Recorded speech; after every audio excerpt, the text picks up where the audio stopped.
Arctic Fury 16, your source for information on all 16 teams in the Arctic Fury League. Today we're going to be doing a breakdown of the West Division, featuring Team Ginger, legendary baseman, Spooky Gnomes, and the newly added Jewish Jets.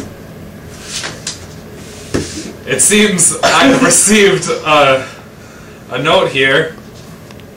Breaking news, Team Ginger has changed his keeper selection from Matthew Stafford to Arian Foster. You heard it here first. Arian Foster off the board. And Matthew Stafford on the board. Matthew Stafford back has major implications, folks. Well, I suppose that's a good segue. We'll start it out with Team Ginger. League champ last year, had the 10-4 record. Won the league championship in a nail-biter, half a point. Yeah, you can't get much closer than that, Jonathan. Again, Team Ginger, first-year player, came in, really took the league by storm. I know a lot of analysts early on last year weren't expecting a whole lot from Ginger, thought it was too much of a heavy offense team, no defense. But the draft worked out. They had great offensive players. The defense did enough to get by, and overall had a solid unit and won a championship. And they're going to look to do it again this season. They're going to bring back, as we just noticed, recapping our breaking news, is Arian Foster is going to come back and cement that running back core, so they'll be set there for at least one position. They're going to bring back cornerback Tim Jennings, which was who had a really I guess a solid season last year. Really kind of flew under the radar, was a dark horse, but definitely a great tackling corner, someone that can really make sure that this is a good fundamental defense. And lastly, they're going to bring back T.J. Connolly to do the punting duties, so they'll be okay there. They had the 11th overall pick in the draft, so they're right in the middle of the pack roughly.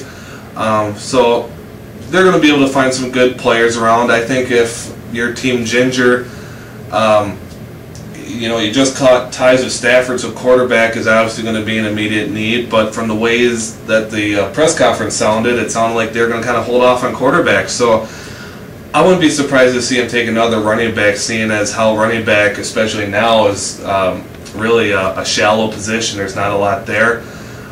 Maybe they try to find a Marshawn Lynch, a Frank Gore, Steven Jackson, perhaps in the later rounds. And I mean, then you're going to have that 1-2 punch again of Foster and whoever else it is, similar to what they had last year with McCoy and Foster. I mean, that was almost the top 2 fantasy scorers, or at least they were both in the top 3 or 4.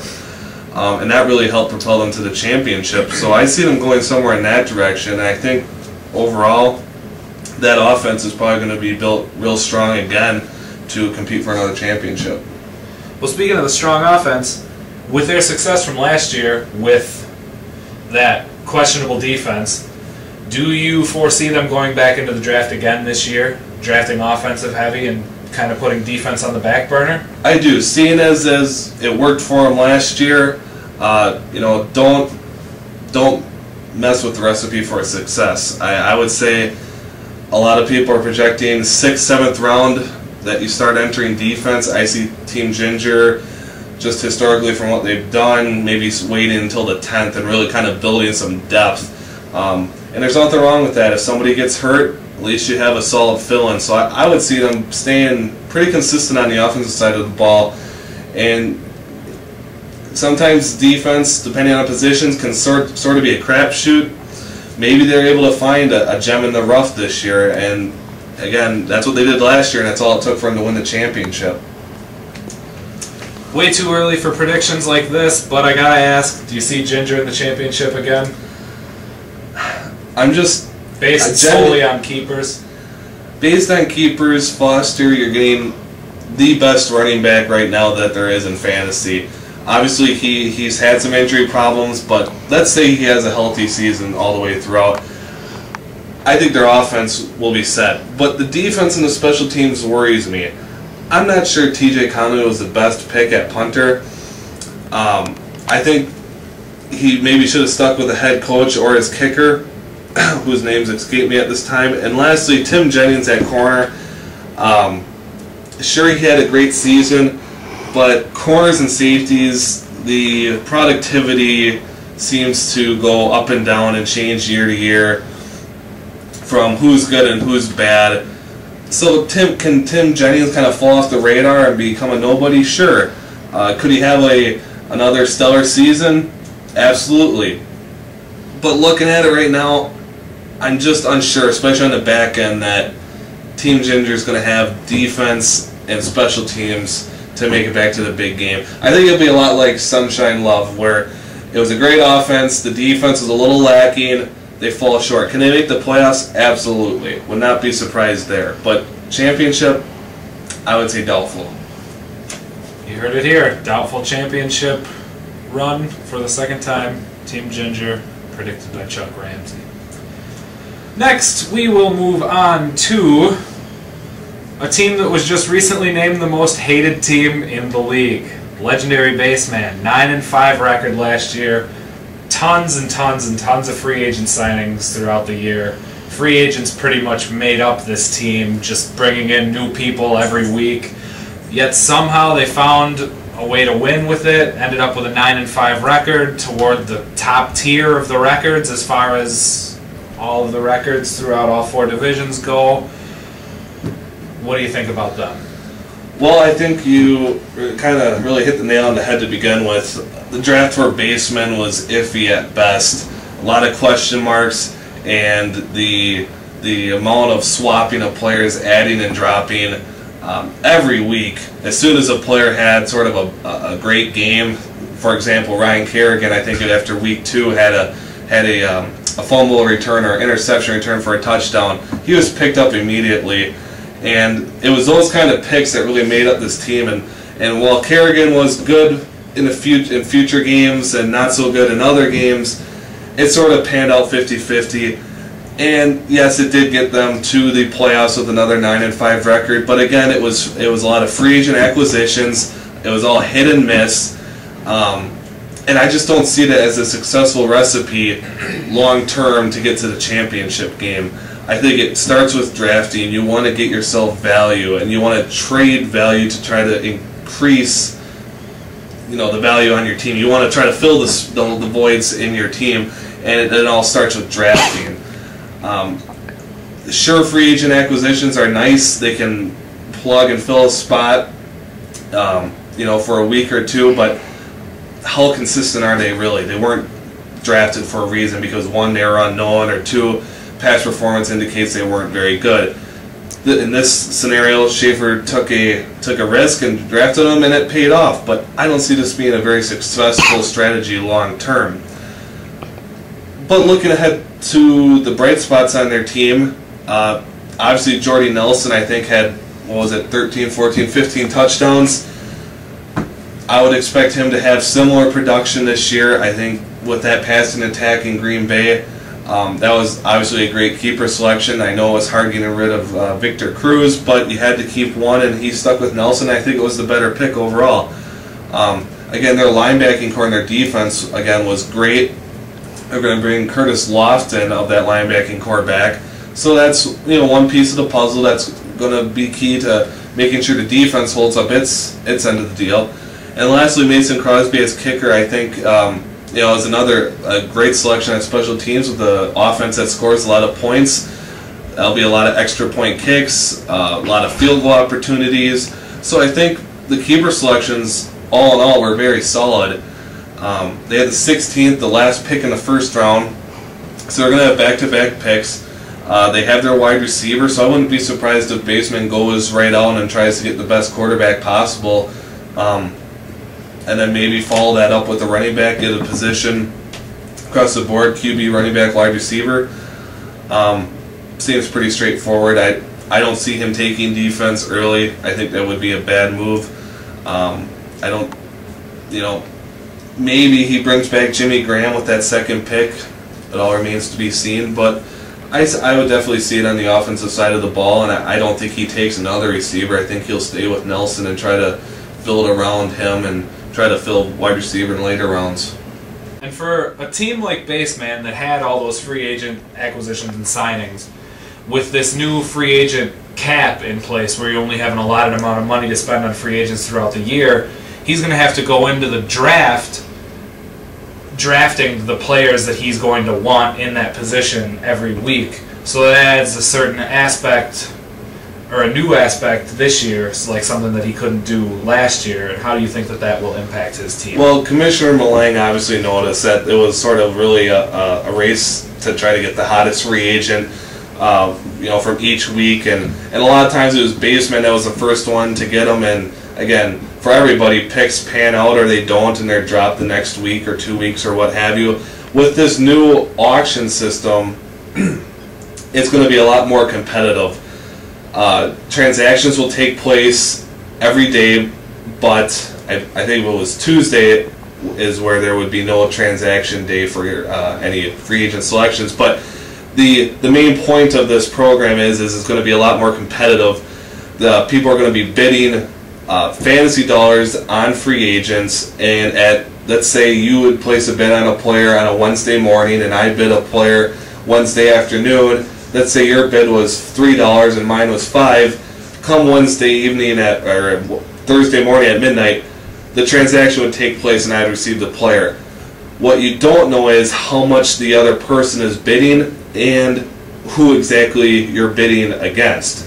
So you really got to tread lightly if you're going to start picking free agents up real quick, because you're going to be out of funds fairly quickly. So we'll add another sort of dimension of strategy to the free agent bidding, and it'll be something. It'll be real interesting to see who really kind of keeps their wallet closed and who really likes to spend the big bucks, and that'll be something to look for this year. No doubt that will add a strategic aspect to all teams. Next, I suppose we'll move on to the Spooky Gnomes. I believe we're a playoff team first year. Last year had that injury to a quarterback and just never really recovered from that. Ended with a 3-11 record. One of the worst records in the league, actually. What here is the key to him rebuilding from the subpar team that he had last year? Well, going into the draft with the Spooky Gnomes, obviously a lot was riding on the Peyton Manning pick. They had some decent offensive options in place, but when you took Manning, the bottom fell out. There wasn't a whole lot of talent left. Hakeem Nicks happened to be one of the bright spots of that entire offense, and he'll be coming back. Hopefully he'll be healthy week 1 to provide that instant impact.